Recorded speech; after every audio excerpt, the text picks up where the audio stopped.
There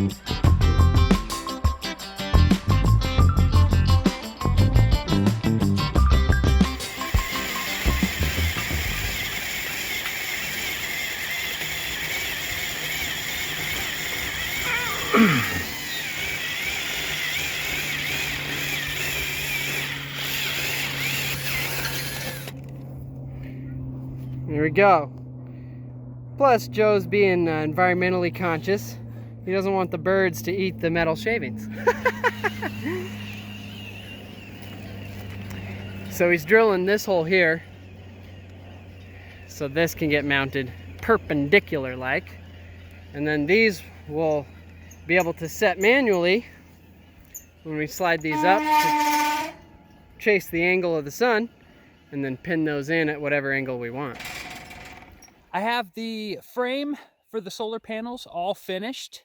My next step, which I'm mostly done with, is installing and securing these rails to make the solar panels, the solar panel angle adjustable. Now, all I have to do, I have some 2-inch angle iron. What I'll do here, I'll show you. I'm going to mount this angle iron just like here. I'll mount it right to that frame, flush with the bottom. I got to drill a hole in there to line up with these holes on this rail. And I'll do a hands-free here. As the solar panel moves in and out, I can drop a bolt in those holes into that angle iron that's mounted right there for the changing angles of the sun, changing seasons, and that way I can get a nice angle on my solar panel.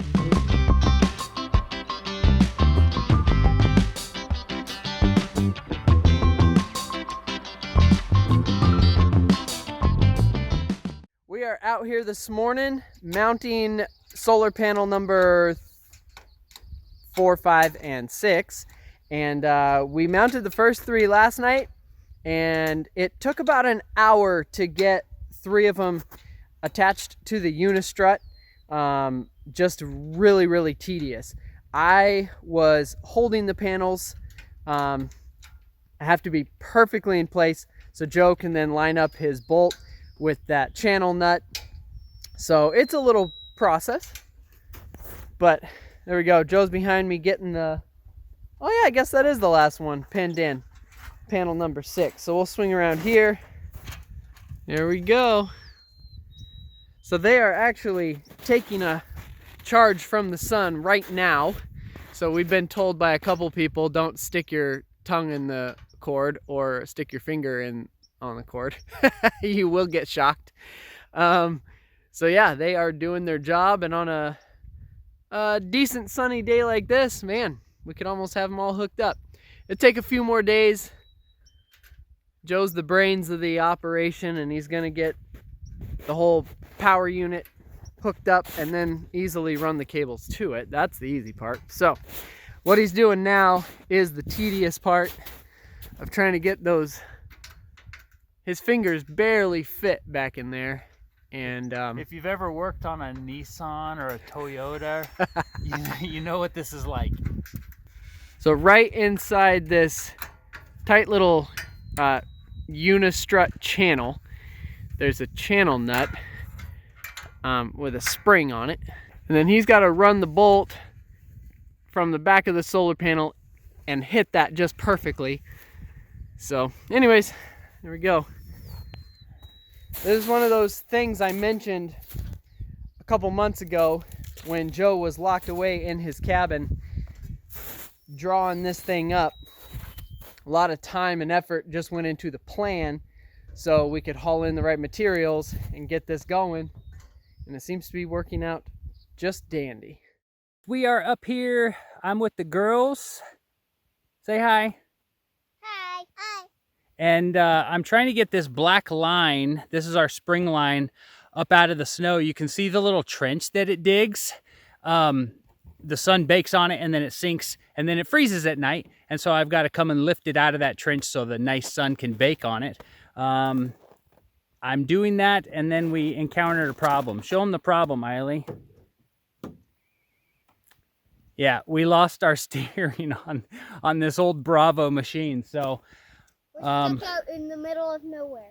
well, yeah, not quite the middle of nowhere, but the lodge is back that direction. So what I'm gonna do, Long way. it is kind of a long ways for your little legs. Yeah. So I'm gonna flip the snow machine around and drive really slow because I can only go straight.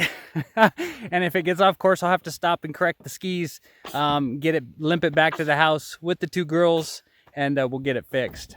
I got a random check-in for the vlog. We are getting sick of sinking in the really deep slushy snow on our way to the root cellar. So I'm halfway there, and this is what I've got done so far. It is reaching over 60 degrees already, and it's only about 10 o'clock in the morning. So that's a really good sign for how the rest of the day is gonna look. And so maybe I'll come back this evening after dinner, and see how much is melted. There's the trail down to the root cellar the next day. So a lot of melt happened.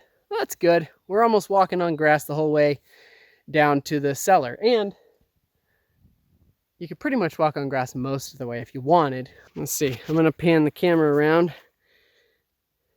Where is Joe? He's below the trampoline, way up on the hill, working on the solar panels. It's coming along.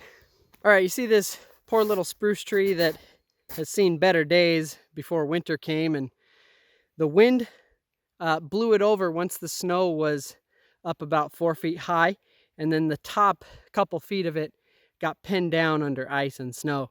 So I'm going to take an old redneck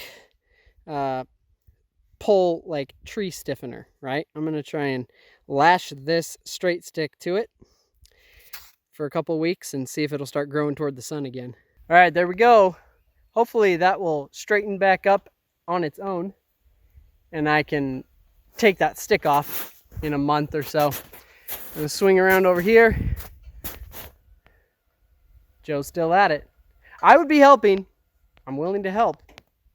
He said it's it's kind of a one-man job today. So that's cool. I've just been doing other projects, like tying spruce trees to sticks, things like that.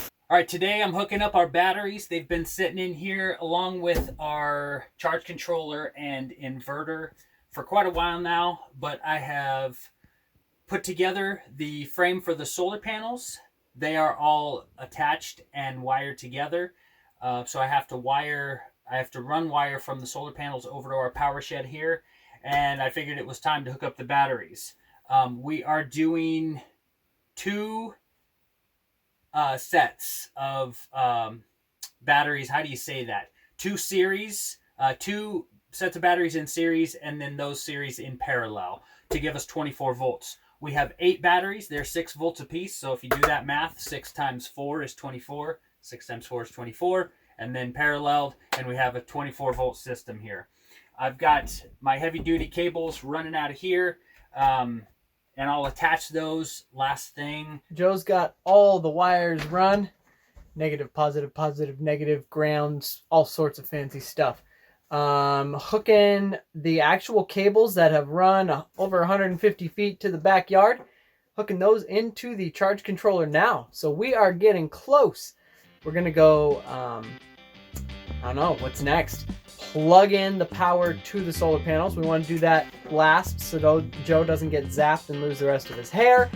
And then we'll come in here, power up the unit, one flipping switch at a time, and then let the unit get everything ready, all the computerized beep boop beep boop, and then flip the breaker, and hopefully everything turns on, especially the chest freezer. That will be awesome. We're gonna go ahead and flip the battery breaker on first. Bramante Brothers.